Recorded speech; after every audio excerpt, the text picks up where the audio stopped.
The morning sky above New York City had never seen anything like it. 3 massive ships appeared without warning, their silver hulls catching the sunlight like mirrors.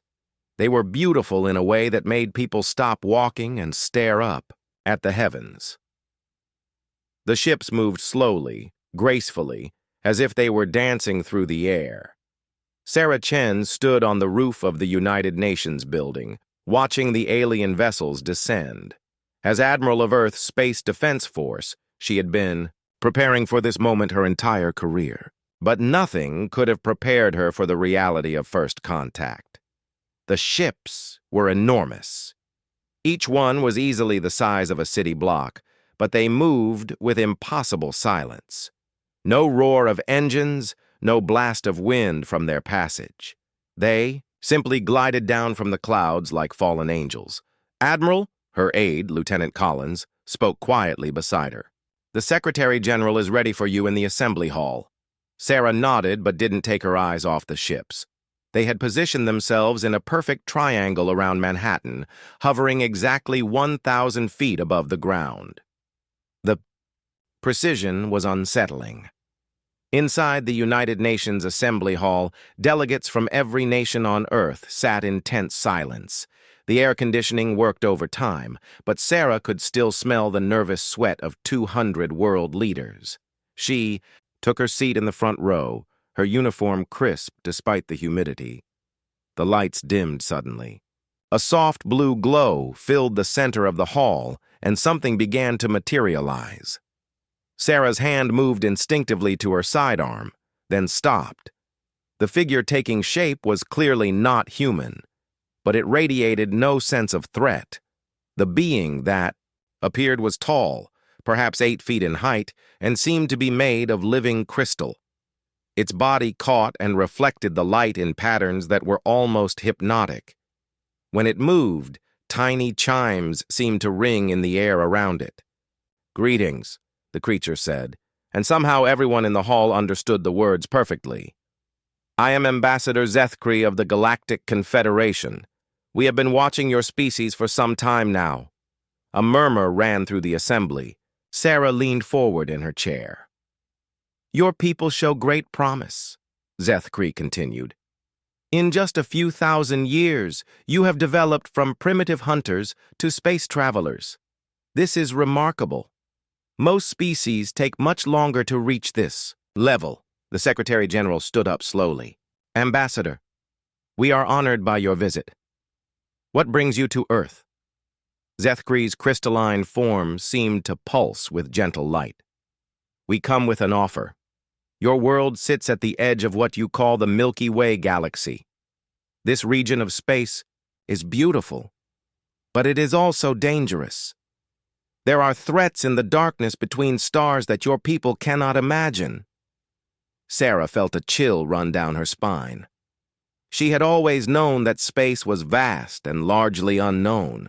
The idea that there were specific threats out there was terrifying. "The Devourers," Zethkri said, and his voice carried a weight of ancient fear. "They are creatures from the early days of the universe. They consume entire star systems, leaving nothing but empty space behind them. They have no interest in negotiation or peace. They exist only to feed."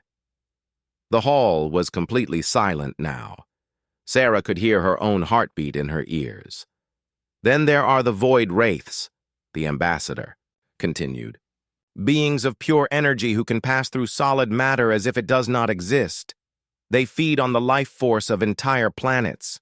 When they are finished, the world becomes a cold, dead rock floating in space." Several delegates were shifting uncomfortably in their seats. The president of Brazil was wiping sweat from his forehead with a handkerchief. "These are just 2 of the many dangers that exist in deep space," Zethkri explained. "Your species is young, and your technology is limited. Alone, you would not survive an encounter with any of these threats." Sarah stood up. "What exactly are you offering us?" The crystal being turned to face her, and she felt as if she were being examined by something far older than human civilization. "We offer protection," Zethkri said simply. The Galactic Confederation has existed for over 50,000 of your years. We have protected hundreds of species from the dangers of space. We can do the same for humanity. What would it cost us? Asked the Prime Minister of the United Kingdom. Very little, Zethkri replied. You would provide raw materials that are common on your world but rare elsewhere. Iron, copper, water. In return, we would share some of our technology with you. Medical advances that could extend your lives by centuries.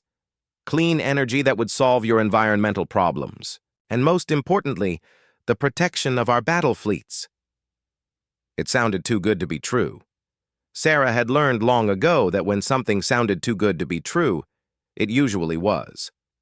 How exactly would this protection work? She asked. Our ships would patrol the space around your solar system, Zethkri explained. Any hostile force attempting to approach Earth would be intercepted and destroyed before it could pose a threat. Your people could focus on developing your civilization in peace. The Secretary General was nodding enthusiastically. This is a generous offer, Ambassador. We would need time to discuss it among ourselves, of course. Of course, Zethkri agreed. We understand that this is a significant decision. We will remain in orbit around your world while you deliberate. Sarah felt something nagging at the back of her mind. The whole thing was too neat, too perfect. In her experience, the universe didn't hand out free gifts. Ambassador, she said, you mentioned that you've protected hundreds of species. What happened to those species? Are they still independent? For the first time, Zethkri seemed to hesitate. His crystalline form flickered slightly, like a television with bad reception. They are safe, he said finally. They live peaceful lives under our guidance. Many have chosen to integrate fully into the Confederation. Integrate how? They follow Confederation law. They trade only with approved partners. They limit their expansion to worlds we deem suitable. It is a small price to pay for safety.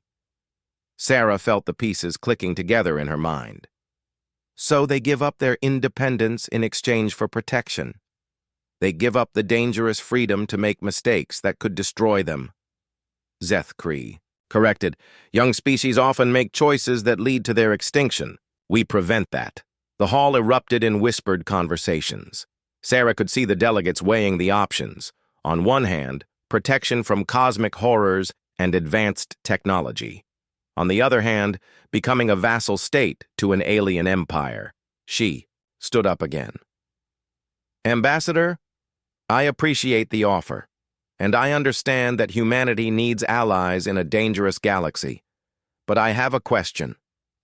Please ask.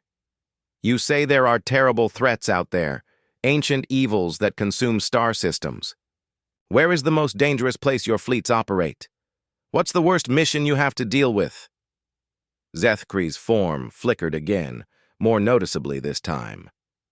Admiral Chen, I do not understand why this matters. Because, Sarah said, feeling the eyes of the entire world on her. If we're going to be part of this confederation, we want to contribute more than just raw materials. We want to help fight these threats. So tell me about the most dangerous mission your people face and send us there. The silence in the hall was absolute. Sarah could hear the air conditioning humming, could hear someone's stomach growling 3 rows back.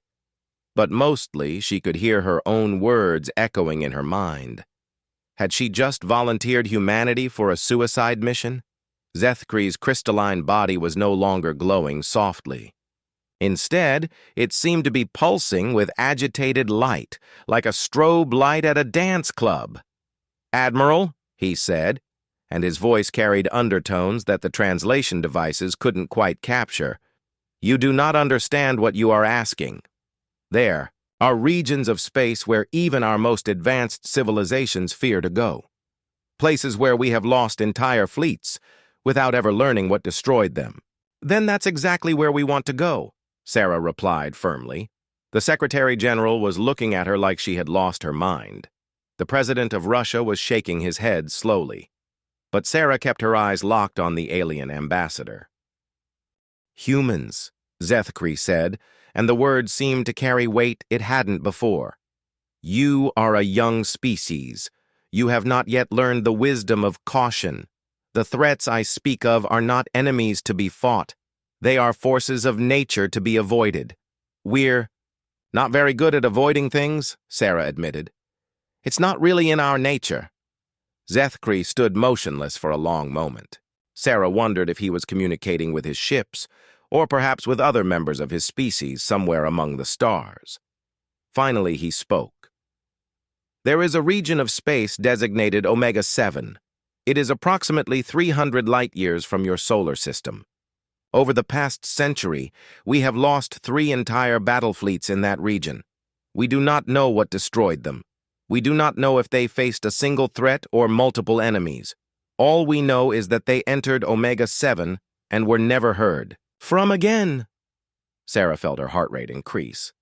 This was exactly what she had been hoping for. How big were these fleets? Each consisted of 50 Dreadnought-class vessels and their support ships. Nearly 200 ships per fleet, with crews totaling over 100,000 beings.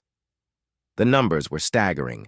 Sarah's entire space defense force consisted of 12 ships, none of which would have been considered more than a patrol boat by Confederation standards. "When do we leave?" she asked.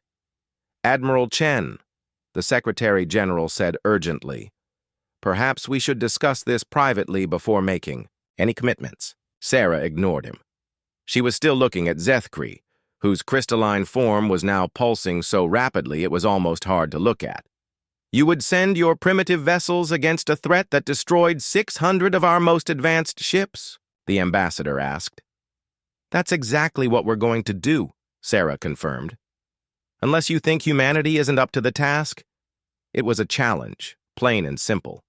And judging by the way Zethkri's light patterns shifted, he recognized it as such. "Very well," he said finally.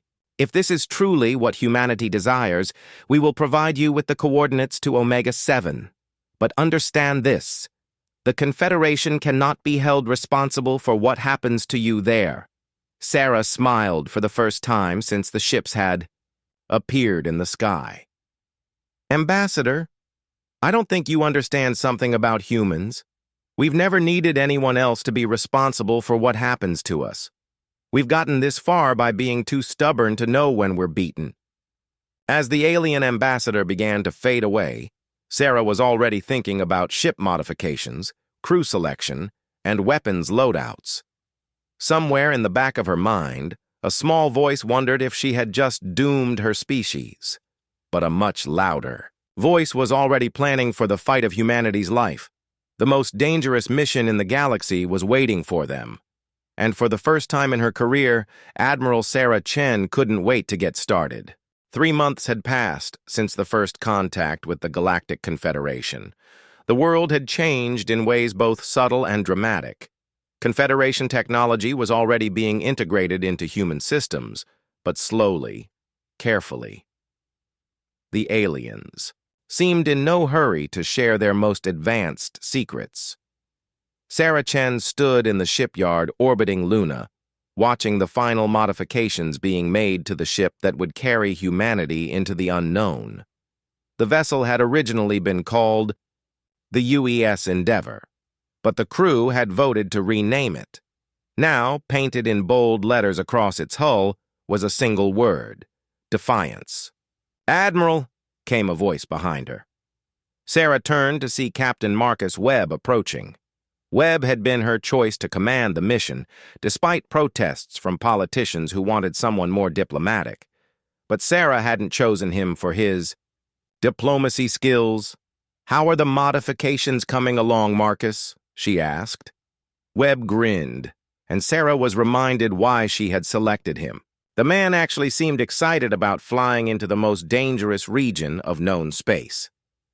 "Better than expected," he reported. "The Confederation gave us some interesting toys, but our engineers have been busy making improvements they didn't expect." Sarah raised an eyebrow. "What kind of improvements?" "Well, they gave us their standard shield technology, but Dr. Petrov figured out how to reverse the polarity and turn the shields into weapons. Instead of keeping energy out, we can now push energy out with incredible force. That sounds dangerous. Extremely dangerous, Webb agreed cheerfully. The test firing last week created a hole in an asteroid that went all the way through to the other side. The Confederation observers were not pleased. Sarah could imagine. The aliens had been watching human modifications with what seemed like growing concern. Ambassador Zethkree had visited the shipyard twice, and each time he left, looking more agitated than when he arrived. "What else?" Sarah asked. "The railgun system is operational.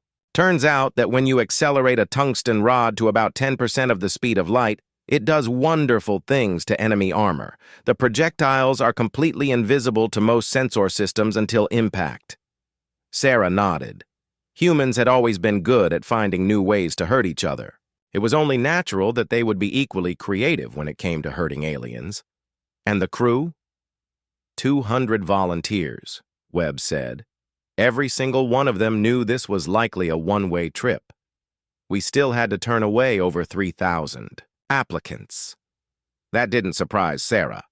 Humans had always been drawn to the impossible.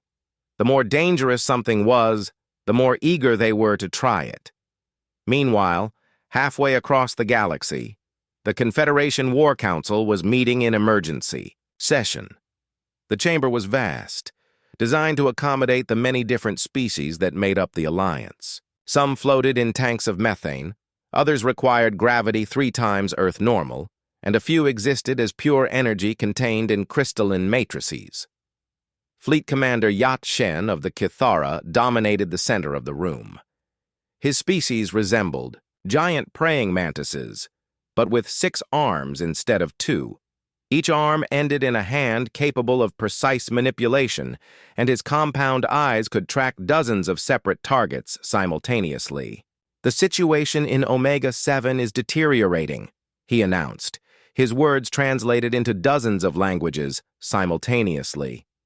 "Our long-range sensors have detected massive energy signatures. Something is stirring in that region." A holographic display materialized above the council table, showing a 3-dimensional map of local space. The Omega-7 region pulsed an ominous red, like an infected wound on the body of the galaxy. "How massive?" asked Counselor Veth Ara, whose gaseous form swirled within its containment field. "Equivalent to the energy output of an entire star," Yat Shen replied grimly. "But the emissions are not consistent with any natural stellar phenomenon. Whatever is in Omega-7, it's artificial, and it's waking up." Ambassador Zethkree's crystalline form flickered with anxiety. "The timing cannot be coincidental. The disturbances began shortly after the humans accepted our protection offer." "You suspect a connection?" asked another counselor. "I suspect nothing," Zethkree replied. "But I fear everything. The humans are different from other species we have encountered. Their response to danger is not flight or submission, it is aggression." "They are primitives," scoffed Counselor Drexmon, whose metallic body clanked as he shifted position. "Their largest ship is smaller than our scout vessels. Their weapons fire physical projectiles. They pose no threat to anything except themselves." Yat Shen's compound eyes focused on the metallic being. "Counselor Drexmon, might I remind you that those same primitives asked to be sent to our most dangerous combat zone? When offered safety, they requested danger instead." The room fell silent. This was indeed unprecedented in Confederation history. Every species they had encountered had been grateful for protection from the horrors of deep space.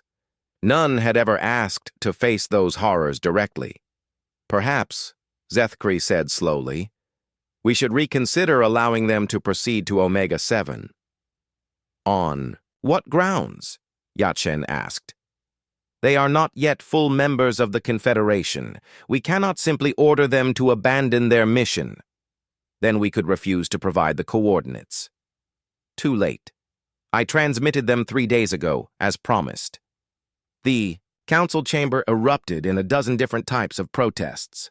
Some counselors expressed concern for human safety, others worried about the precedent of allowing primitives into dangerous space, and a few wondered what would happen if the humans actually discovered what was in Omega-7. Back at Luna Shipyard, Dr. Elena Vasquez was putting the finishing touches on her modifications to the ship's science systems. As the mission's chief science officer, she had been given carte blanche to prepare for any possible discovery. "The quantum sensors are operating at 3 times normal sensitivity," she reported to Captain Webb.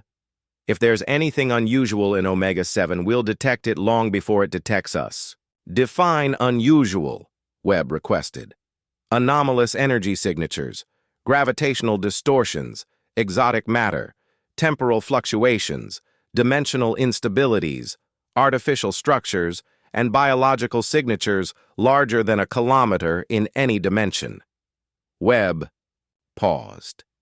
"Biological signatures larger than a kilometer?" "The Confederation databases contain references to something they call macroorganisms, creatures so large they can be seen from orbit. Most of the files are classified, but I was able to piece together some information, such as the fact that every civilization that has encountered a macroorganism has either been completely destroyed or has refused to discuss the experience afterward." Webb considered this information. "Dr. Vasquez, in your professional opinion, what are the odds that we're flying into something that will kill us all?" Elena smiled grimly. "Approximately 97%. "I like those odds," Webb replied, and Elena wasn't entirely sure he was joking. The final weeks of preparation passed quickly. The crew underwent intensive training in zero-gravity combat, xenobiology, and what the instructors euphemistically called survival in hostile environments. The truth was that nobody really knew how to prepare for what they might find in Omega-7. Lieutenant Commander Yuki Tanaka spent her time studying every piece of data the Confederation had provided about the lost fleets. The information was frustratingly incomplete. The fleets had simply vanished. No distress calls, no debris fields, no survivors. It was as if they had been erased from existence. "Captain," she said during one of the final briefings, "I've been analyzing the patrol routes of the lost fleets. There's a pattern." Webb looked up from his tactical display. "What kind of pattern?" All 3 fleets were following standard Confederation search patterns, systematic, methodical, predictable. They would have announced their presence to anything in the region long before they reached it. And maybe that's why they were destroyed. If there's something in Omega-7 that doesn't like visitors, it would have plenty of time to prepare. For them. Webb nodded slowly. "So we don't follow a standard search pattern." "Exactly. We go in fast, quiet, and random. No advance announcements, no predictable routes. We act like predators, not explorers." Chief Engineer Tom Morrison had his own concerns. "Captain, I've been running simulations on our modified systems.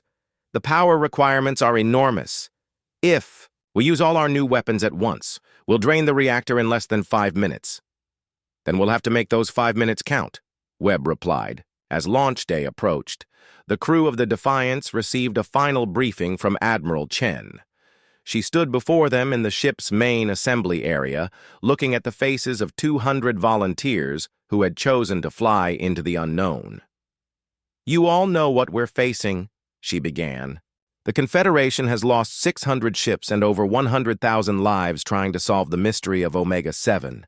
The smart thing to do would be to stay away from that region entirely." A murmur of agreement ran through the assembled crew. "But we're not here to do the smart thing," Sarah continued. "We're here to do the human thing. The Confederation offered us protection, and in return, we promised to help them fight their wars. This is our first chance to prove that humanity is worth their investment." She paused, looking around the room at the eager faces. "I won't lie to you. The odds are that none of you will return from this mission. But if you do return, you'll come back as heroes, not just to Earth, but to the entire galaxy. You'll be the humans who solved a mystery that has plagued the Confederation for over a century." The crew was completely silent now, hanging on her every word. "The ship is ready. The crew is ready. All that remains is the journey itself.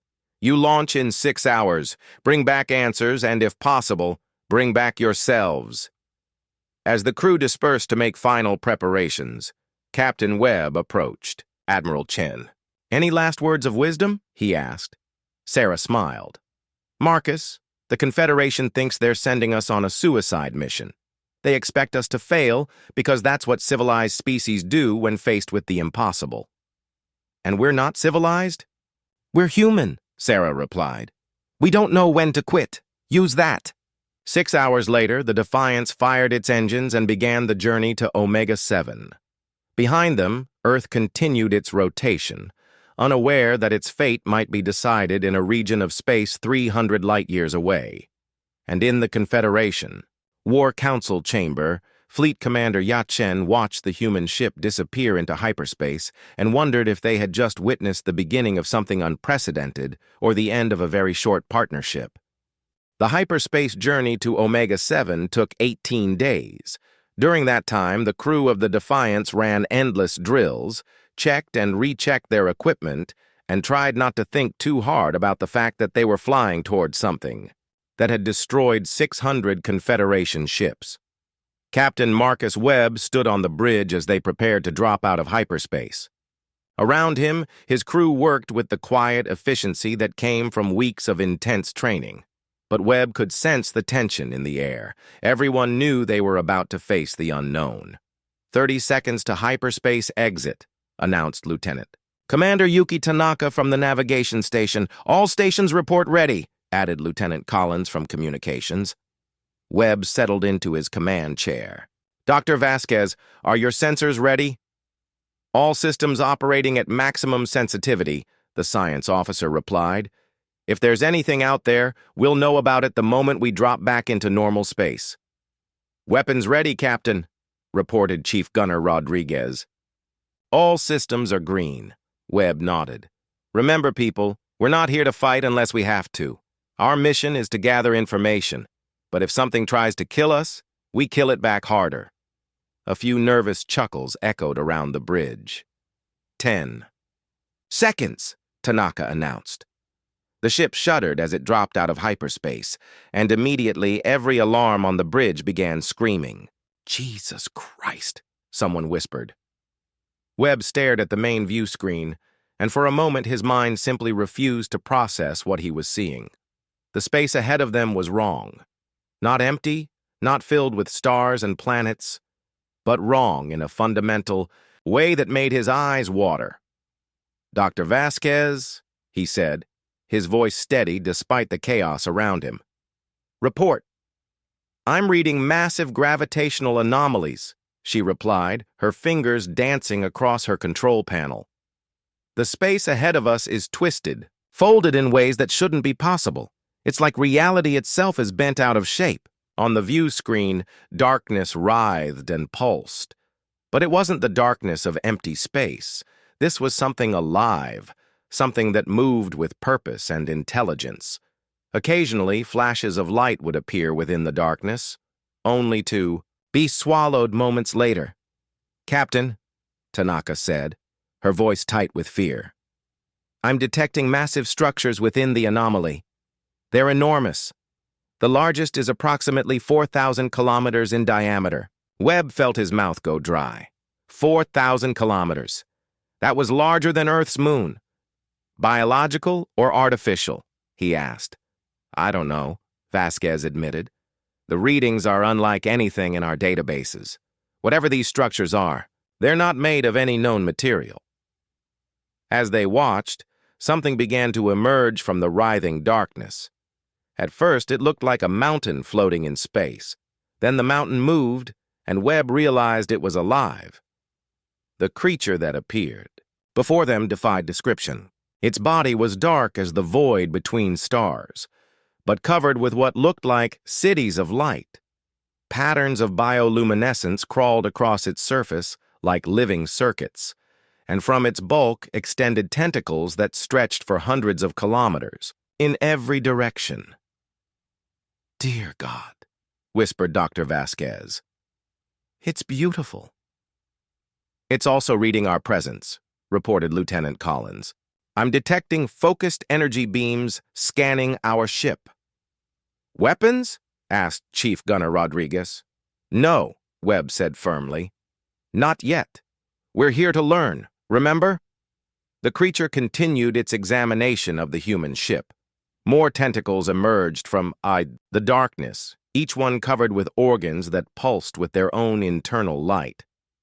Webb had the distinct impression that they were being studied by something far older and more intelligent than humanity. "Captain," Vasquez said suddenly, "I'm detecting other structures in the anomaly. Smaller ones, but still massive. They appear to be moving toward us." The view screen split to show multiple angles. From the depths of the twisted space, more creatures were approaching. Each one was different, but all shared the same impossible scale and the same pattern of living lights across their surfaces. "How many?" Webb asked. "At least 30, Tanaka replied. "Possibly more. They're hard to distinguish from the background distortions." Webb made a decision that would haunt him for the rest of his life. "Open a communications channel. Let's try to talk to them." "Channel open, sir." Webb stood up and faced the view screen. "This is Captain Marcus Webb of the human vessel Defiance. We come in peace, seeking knowledge and understanding." For a long moment, nothing happened. Then the creatures began to sing. The sound came through every speaker on the ship simultaneously. It was not words, not music, but something that bypassed the ears and spoke directly to the mind. The crew of the Defiance heard stories of ancient civilizations, of wars fought across millions of years, of the rise and fall of entire galaxies, and they heard hunger. "Captain," Dr. Vasquez gasped, tears streaming down her face. "They're showing us what happened to the Confederation fleets." The song changed, became a memory. Webb saw proud alien ships entering this region of space, their crews confident in their advanced technology. He watched as the creatures surrounded them, not with violence, but with curiosity. The aliens tried to communicate, tried to establish peaceful contact, but the creatures were too different, too alien. The Confederation fleets interpreted their approach as an attack and opened fire. Energy beams and missiles filled the space between the ships and the creatures responded. What followed was not a battle. It was a feeding frenzy. The massive beings absorbed the energy of the alien weapons, growing stronger with each shot fired at them. When the Confederation ships tried to retreat, the creatures followed, not out of malice, but out of need. They were hungry. They had been sleeping for millions of years, and the energy of the alien fleets was the first sustenance they had encountered in eons. They didn't attack the fleets, Webb realized. The fleets attacked them. The song continued, showing the aftermath. The creatures had consumed the ships, the crews, everything, but not out of evil intent. They were simply feeding, like whales consuming krill in Earth's oceans. "Captain," Collins said urgently, "the creatures are moving closer. They're surrounding us." Webb looked at the tactical display. The human ship was now completely encircled by beings larger than mountains. Any one of them could have crushed the Defiance without effort. "They're curious about us," Dr. Vasquez said. "Our energy signature is different from the Confederation ships. They want to understand what we are." "And if they decide to feed on us?" asked Rodriguez. "Then we're dead," Webb replied simply. "But they haven't attacked yet. That means we still have a chance." One of the creatures extended a tentacle toward the human ship. The appendage was easily as large as the Defiance itself, covered with sensory organs that pulsed with rainbow light. "It wants to touch us," Vasquez whispered. "Let it," Webb decided.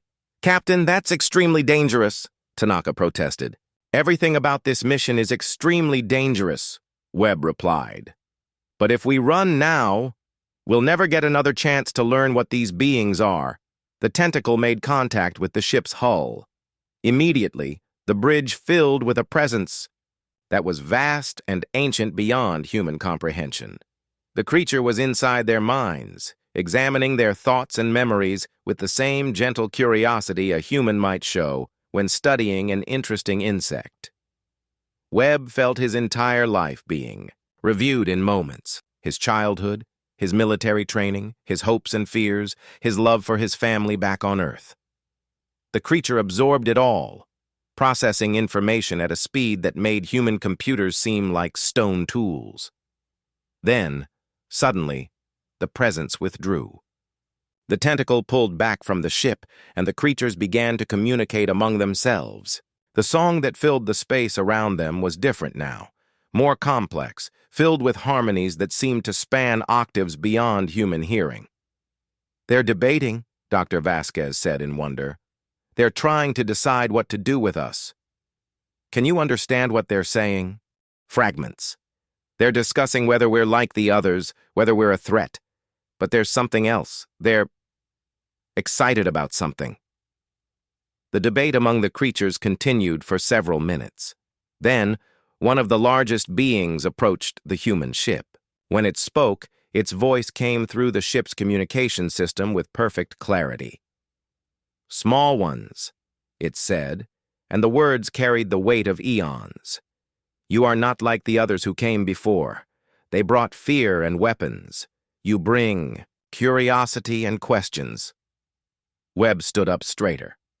"We come seeking knowledge. We want to understand why the others were destroyed." "They were not destroyed," the creature replied. "They were consumed. We had been sleeping for many cycles, and their energy was the first nourishment we had encountered since the Great Darkness began." The Great Darkness? Images flooded the bridge's view screen. Webb saw the galaxy as it had been millions of years ago, filled with light and life and countless civilizations. Then came the darkness, creeping across space like a plague, consuming stars and planets alike. The creatures had fought against it, but eventually had been forced to retreat to the farthest edges of known space, where they had gone into hibernation to wait for the darkness to pass. "The darkness is ending," the creature continued. "Life returns to the galaxy, but we are still hungry from our long sleep." Webb felt a chill run down his spine. "Are you going to consume us as well?" "That depends," the creature replied. "The others who came before offered only resistance. They fought us because they could not understand us. But you seek understanding. Perhaps there is another way." "What kind of way?" The creature's bioluminescent patterns shifted, and Webb had the impression that it was smiling. "You are small, but you are clever. Your species has survived by adapting, by finding new solutions to old problems. We propose a trade." "What kind of trade?" "We will share our knowledge with you," the creature explained. "Secrets of the universe that predate your species by millions of years, technologies that could transform your civilization. In return, you will help us find new sources of sustenance that do not require the destruction of other civilizations." Webb looked around at his crew. Every face showed the same mixture of fear and fascination. They were being offered knowledge, beyond human comprehension, but at what cost? "How do we know you won't simply consume us once we've helped you?" he asked. "Because," the creature replied, "you have shown us something we had forgotten. You have shown us that it is possible to meet the unknown with curiosity instead of fear. This is a gift more valuable than energy." Dr. Vasquez stepped forward. "Captain, the implications are staggering. These beings have existed since before human civilization began. The things they could teach us might also destroy us," Webb replied. "Knowledge can be as dangerous as any weapon." "True," the creature acknowledged, "but ignorance is always fatal. The darkness that consumed the galaxy before will return eventually. When it does, Your species will need all the knowledge and allies it can find. Webb made his decision. What do you need us to do? The creature's patterns brightened. First, you must return to your people and explain what you have found here. Many will not believe you. Some will call for war against us. But a few will understand the opportunity that has been presented. And then? Then those few will return here, and we will begin the great work of preparing for what is to come. As the creature spoke, the other beings began to withdraw into the depths of twisted space. Soon, only the largest remained, its tentacles still extended toward the human ship. We will wait for your return, it promised. But do not wait too long. The darkness stirs at the edge of the galaxy, and time grows short. With that, the creature faded back into the anomaly, leaving the Defiance alone in normal space. The stars reappeared, looking almost shockingly ordinary after what they had witnessed. Webb slumped back into his command chair. Plot a course. For home, Lieutenant Tanaka. Yes, sir. As the ship prepared to jump back into hyperspace, Dr. Vasquez approached the captain. Sir, do you think we made the right choice? Webb looked at the view screen where the last traces of the anomaly were fading away. I don't know, Elena, but I know we've just changed the course of human history. The question is whether we've changed it for the better. The Defiance jumped into hyperspace, carrying its crew and their impossible story back toward Earth. Behind them, ancient beings settled back into their long vigil, waiting for humanity to decide its fate. The return journey from Omega-7 should have been routine. 18 days in hyperspace, time to process what they had seen, time to prepare their report for Earth Command. But Captain Marcus Webb knew that nothing would ever be routine again on the third day of their return voyage. Dr. Elena Vasquez burst onto the bridge with an expression that mixed terror with excitement. Captain, she gasped, still catching her breath from running through the ship's corridors. We have a problem. Webb looked up from the tactical reports he had been reviewing. What kind of problem? The quantum residue from our contact with the creatures. It's still active, and it's changing us. The bridge fell silent. Webb felt his stomach drop. Changing us how? Our cellular structure is evolving. The DNA in every crew member is being rewritten at the molecular level. But the changes aren't random.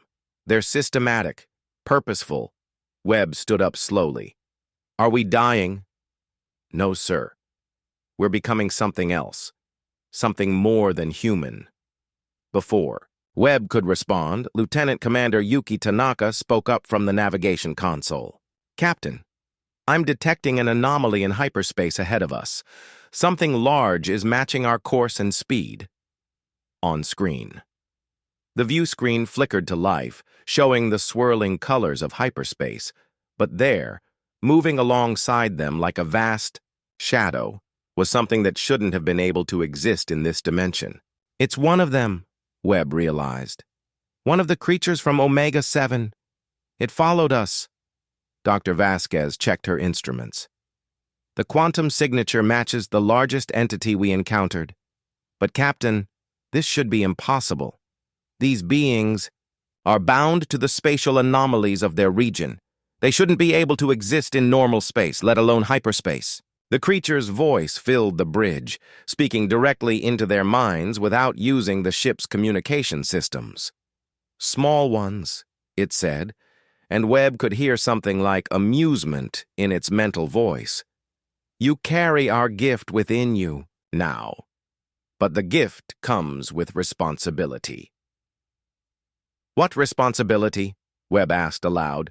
The darkness we told you about. It approaches faster than we anticipated. Your species will face it within the span of a single lifetime. You must be ready. Images flooded the bridge. Webb saw vast shadows moving between stars, consuming everything in their path, entire solar systems simply vanishing, leaving behind empty space that hurt to look at directly. The Confederation fleets we consumed, the creature continued. Their knowledge is now part of us. We understand their technology, their tactics, their failures, All of it was inadequate against the true threat. Then how are we supposed to fight something that destroyed civilizations millions of years more advanced than ours? Webb demanded. By being what you are, the creature replied. The other species in this galaxy think in patterns. They follow rules, traditions, established methods of warfare. The darkness has faced such opponents countless times across the eons. It knows how to defeat them. And humans are different? Humans are chaos. Your species thrives on unpredictability, on doing things that should not work but do anyway. This confuses the darkness. It has no experience with such opponents. Webb felt a chill run down his spine. You want us to be your weapons. We want you to be yourselves, but enhanced, improved.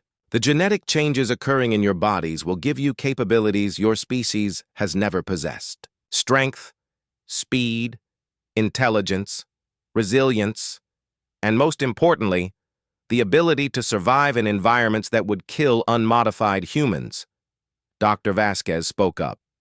The changes aren't just physical, are they? I can feel my mind working differently, faster, making connections I never could before. Correct. Your species' greatest strength has always been its adaptability. We are simply accelerating that process. Webb looked around at his crew. Already he could see subtle changes in their faces. Their eyes were brighter, more alert. Their movements were more fluid, more precise. And there was something else, something harder to define. They looked more alive than before. What's the catch? He asked. There's always a catch. The creatures. Mental laughter was like the sound of distant thunder. The catch, as you call it, is that there is no returning to what you were. Your species will evolve or it will perish. There is no middle ground. And if we refuse this gift, then humanity will face the darkness as it is now, and it will be consumed just as countless other species have been consumed. Webb made a decision that would echo through history. Show us what we need to know. What followed was the most intense learning experience in human history. The creature downloaded information directly into their minds, bypassing the normal limitations of human cognition. They learned about weapons that could crack planets, about ships that could travel between dimensions, about the true structure of the universe itself. But more importantly, they learned about their enemy. The darkness was not a single entity, but a collective consciousness made up of billions of absorbed civilizations. It had been consuming galaxies for longer than Earth had existed, growing stronger with each conquest. It was patient, methodical, and utterly ruthless.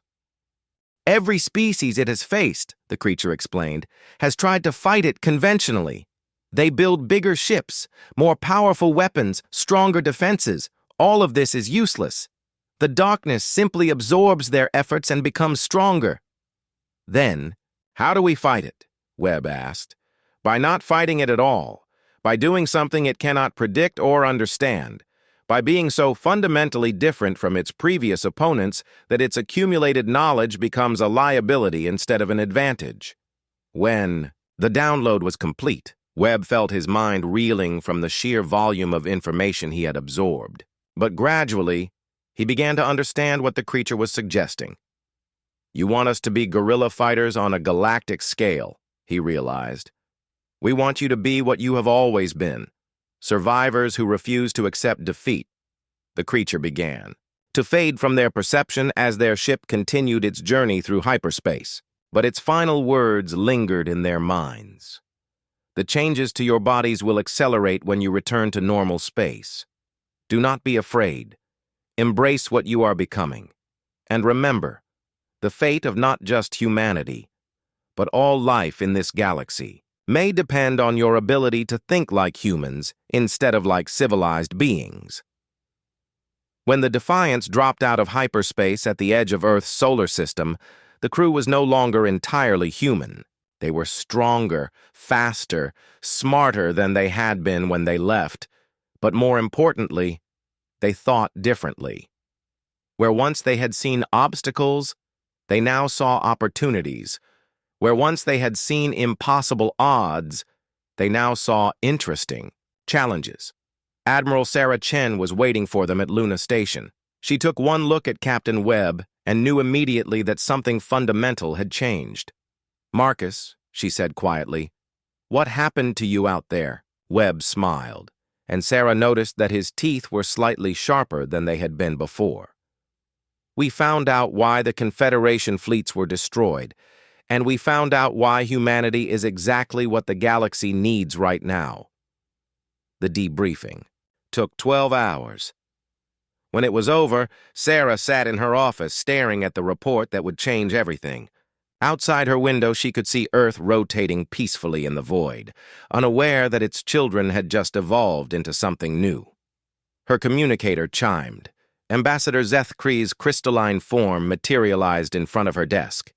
"Admiral Chen," he said, "we have detected your ship's return. We trust the mission was successful." Sarah looked at the alien ambassador and realized that she was seeing him differently now. Not as a potential ally or enemy, but as something far more primitive than what humanity was becoming. "Oh yes," she said quietly. "It was very successful." Indeed, something in her tone made Zethkree's crystalline form flicker with uncertainty. "Admiral, are you quite well? You seem different." "I'm fine, Ambassador. Better than fine, actually. Tell me, how long before the Confederation expects our next report?" "Standard protocol requires monthly updates. Is there something specific you need to communicate?" Sarah smiled, and Zethkree noticed that her smile was somehow more predatory than it had been before. "Actually, yes. I need to inform the Confederation that humanity will no longer require your protection." "I beg your pardon?" "In fact," Sarah continued, "I think it's time we started protecting you." Before Zethkree could respond, Sarah cut the communication. She had work to do, and not much time to do it. The creature from Omega-7 had been clear about the timeline.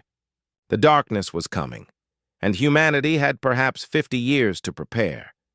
But for the first time since she had learned about the threats lurking in deep space, Admiral Sarah Chen wasn't afraid. Humanity had found its purpose in the galaxy. They weren't going to be the protected species cowering behind alien shields. They were going to be the species that did what no one else could do. They were going to be the chaos that threw the universe's oldest predator completely off balance, and they were going to enjoy every minute of it. In the depths of space, ancient beings felt the quantum ripples of humanity's transformation and knew that the galaxy had just gained its first real hope in millions of years. The small species from the third planet had chosen to evolve rather than submit. Now all that remained was to see if chaos could triumph over order, if unpredictability could defeat inevitability, and if the human way of doing things could save not just one species, but all life in the galaxy. The war for the galaxy's survival was about to begin, and for the first time in eons, the darkness would face an enemy it had never encountered before, an enemy that didn't know how to lose. 6 months after the Defiance returned from Omega-7, Earth had become a world that the Galactic Confederation no longer recognized.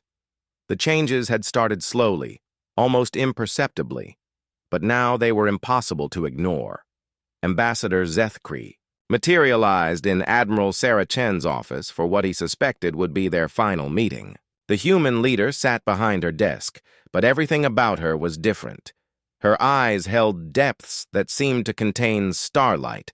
Her movements were fluid in ways that defied human physiology, and when she smiled, Zethkree could see that her teeth had become something designed for more than just eating vegetables. "Ambassador?" Sarah said, her voice carrying harmonics that hadn't been there before. "Thank you for coming. I have some news to share." Zethkree's crystalline form flickered, nervously. Over the past months, he had watched humanity undergo changes that shouldn't have been possible. Their technology was advancing at impossible rates. Their military capabilities were expanding beyond all reasonable projections, and most disturbing of all, they seemed to be enjoying it. Admiral Chen, he said carefully, the Confederation Council has been monitoring the situation on Earth with growing concern. The energy signatures emanating from your world are unlike anything we have seen before. I'm sure they are, Sarah replied. We've been busy. Perhaps you could explain what exactly you have been busy with. Sarah stood up and walked to the window, overlooking Earth. The planet below was still blue and green, still beautiful, but Zethkri could see massive construction projects on every continent, structures that resembled nothing in any known architectural database. We've been preparing, Sarah said simply. Preparing for what? For the war that's coming. Zethkri felt his internal temperature drop several degrees. Admiral, the Confederation has maintained peace in this region of space for thousands of years. There is no war coming. Sarah turned to face him, and the ambassador saw something in her eyes that made him want to retreat to the safety of his ship. Ambassador, she said, gently, there are things the Confederation doesn't know about the galaxy. Things your people never discovered because you were too civilized to look for them. What things? Instead of answering directly, Sarah activated a holographic display. The image that appeared showed the galaxy from a perspective no Confederation citizen had ever seen. Dark regions spread like cancer between the spiral arms, areas where stars had simply vanished. This is what the galaxy actually looks like, Sarah explained. Your people only see the inhabited regions, the safe zones where civilized species build their societies. You never look at the empty spaces. Zethkri studied the display with growing horror. These dark regions, what are they? Feeding grounds, Sarah said. Places where something very old and very hungry has consumed entire solar systems. It's been doing this for millions of years, and it's getting closer to the inhabited regions. That's impossible. Our long-range sensors would have detected such a threat. Sarah smiled, and Zethkri noticed that her canine teeth had become distinctly pointed. Your sensors are designed to detect civilized threats. Energy signatures, artificial constructs, radio transmissions. This threat is older than civilization itself. It doesn't use technology in any way you would recognize. The holographic display zoomed in on one of the dark regions. As they watched, something moved within the darkness. Something vast and patient and absolutely alien. What is it? Zethkri whispered. We call it the darkness, Sarah replied. It's a collective consciousness made up of every species it has ever consumed, and according to our calculations, it will reach the edge of Confederation space within 50 years. Zethkri's form was flickering rapidly now, a sign of extreme agitation. If this is true, why didn't you inform the Confederation immediately? We could have begun preparations, mobilized our fleets. Because your fleets would be useless, Sarah said bluntly. The darkness has faced conventional military forces thousands of times. It knows how to defeat them. What it hasn't faced is humanity. Admiral, with all due respect, your species is primitive compared to the Confederation's most advanced civilizations. If our fleets cannot stand against this threat, what makes you think humans can? Sarah's smile became genuinely predatory now. Because we're not civilized. Before Zethkri could respond, the office door opened and Captain Marcus Webb entered. The ambassador barely recognized the human officer. Webb had grown taller, his muscle mass had increased dramatically, and his movements had the fluid grace of a predator. But it was his eyes that truly disturbed Zethkri. They held the cold intelligence of something that had looked into the abyss and decided it wasn't deep enough. Admiral, Webb said, his voice deeper than it had been before, the preparations are complete. We're ready to begin the next phase. Excellent.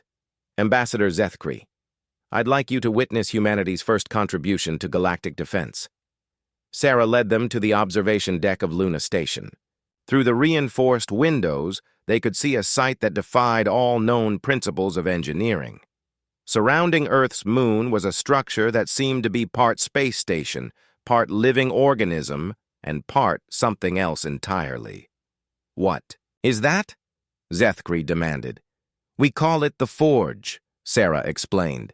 It's where we build our new ships. As they watched, something emerged from the forge.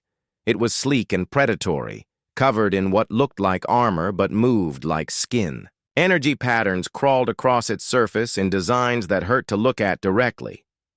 That ship, Webb said proudly, is designed to hunt the darkness. It can exist in dimensions that conventional matter cannot reach.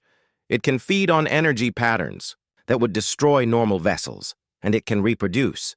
Reproduce? Zethkri's form was flickering so rapidly now that he was difficult to look at.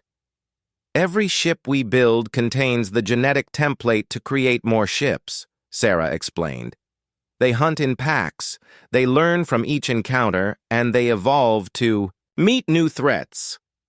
This is madness, Zethkri protested.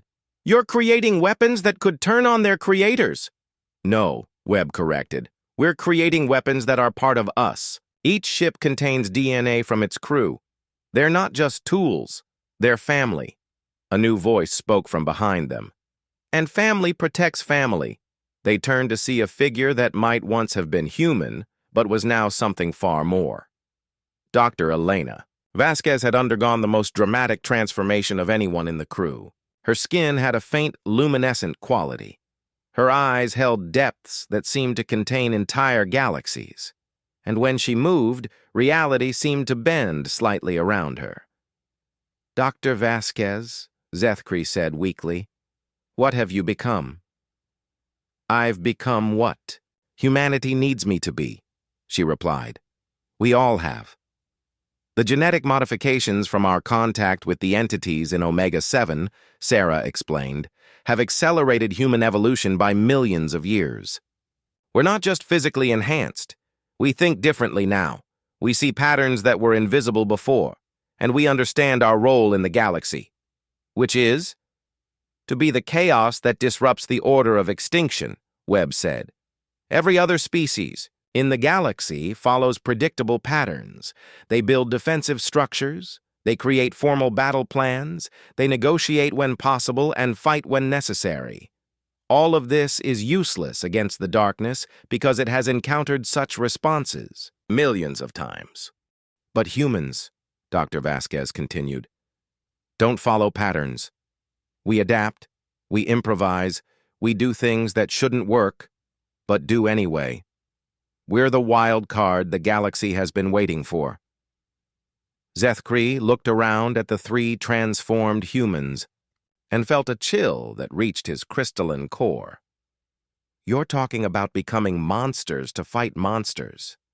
We're talking about becoming whatever we need to become to survive, Sarah corrected, and to ensure that life continues to exist in this galaxy. The ambassador's form stabilized as he came to a decision. I must report this to the Confederation Council immediately. They need to know what humanity has become. Of course, Sarah agreed. But when you make your report, make sure you include this. She activated another holographic display.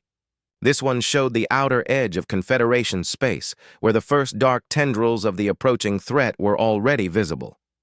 The darkness isn't coming in 50 years, she said quietly. It's coming now. Your precious Confederation has perhaps 5 years before the first worlds are consumed? Zethkri stared at the display in horror. How do you know this? Because we're already fighting it, Webb said. Our ships have engaged the advanced scouts. We've learned their tactics, their capabilities, their weaknesses. And, Zethkri asked desperately. And we're winning, Dr. Vasquez said with satisfaction. Not easily, not without cost, but we're winning. The Confederation fleets that tried to approach Omega-7, Sarah explained, were destroyed because they fought the entities there conventionally. We succeeded because we didn't fight them at all. We communicated with them, learned from them, became partners with them.